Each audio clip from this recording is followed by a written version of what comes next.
This is the deep state timeline over the last 20 plus years. And these things were not isolated. They're patterns of the U.S. backed interference, exposed by leaks, Freedom of Information Act, and now disclosures like the Durham Annex and Tulsi Gabbard's her ODNI report that she released. And it all started, this is as far back as we've gone, but we think it all started about 2000. And there was the Serbia bulldozer revolution. I don't really even remember this.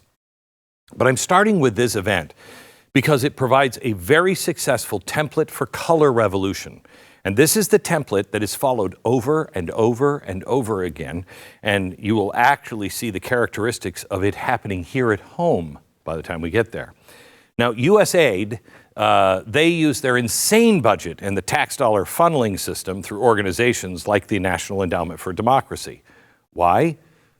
Well, let's see if this sounds familiar, like a trend that we've seen over the years, both at home and abroad.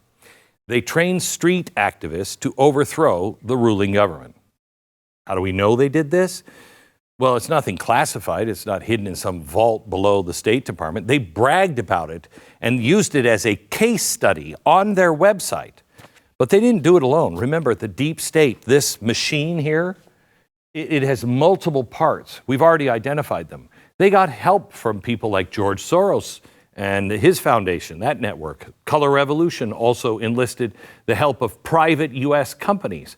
WikiLeaks exposed email correspondence between the intelligence firm Stratfor and one of the regime change NGOs on the ground. Now, a few years later, this correspondence continued, this time with another blueprint. They wanted to pull off a similar operation in Venezuela. But the result was a successful ouster of the Serbian government. Now they've done it twice. Now everything, the template's really set. So in 2003, Georgia's Rose Revolution began. The Serbian template was followed almost exactly. The U.S. tax dollars flowed into Serbia. The George Soros Foundation was linked to the main activists on the ground. We were there with the State Department, and the result, success. A pro-Western government was installed. Then you get here.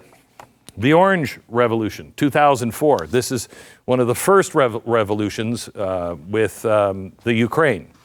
Millions of tax dollars flowed into the first color revolution in Ukraine, and the usual suspects all involved yet again.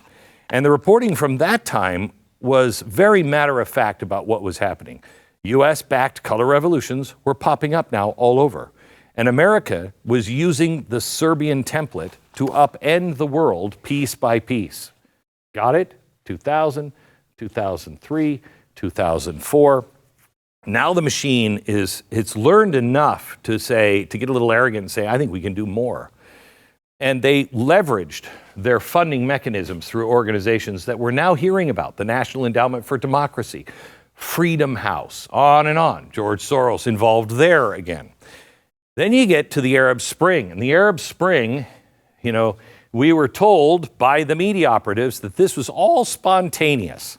Well, now we hear that all the time, and when you hear somebody say, this is spontaneous and mainly peaceful, it's the exact opposite. I talked about the Arab Spring for years. The State Department, under Obama, USAID, NED, all of them, they were on the ground training activists all over the region. I didn't know that at the time. The Serbian template was for a single country, but it was now being used to destabilize multiple continents with our tax dollars. When I put up on the chalkboard that the destabilization of Europe and the Western world would happen, I never thought it would be funded by us with our dollars. And as usual, in that one, George Soros was also involved. 2014, Ukraine, the maiden. Now, this is the big one. Check out my Ukrainian chalkboards to get the full deep dive on the deep state and what it was up to in Ukraine. This one is incredible. This was a U.S.-backed color revolution with exactly the same players, utilizing the same funding, the same money flows, the same organizations. And leaked emails now show George Soros took a particularly personal role in the rebuilding and organization of the cleanup effort that went with the new regime. Then you have Macedonia. Macedonia. This is 2012 to 2016. The State Department and USAID gave $5 million to George Soros and his Open Society Foundation. They gave it in Macedonia for protests against conservatives. A FOIA from Judicial Watch showed how the George Soros group was translating Saul Alinsky's rules for radicals for Macedonian street activists. I could go on and on with this pipeline. There's a pattern over 20 years. It's been the same. The deep state uses the same funding mechanisms, the same NGOs, the same think tanks, and the same outside sources like George Soros. Deep state operations have been and are still funded by our tax dollars through entities like USAID, the State Department, NED. That money is then laundered out to organizations like the Open Society Foundation and to other NGOs on the streets. The think tanks like the Atlantic Council, Carnegie, and others, they all advise on policies. But this now appears like nothing more than laundered thought directly from an unelected parallel government inside called the deep state.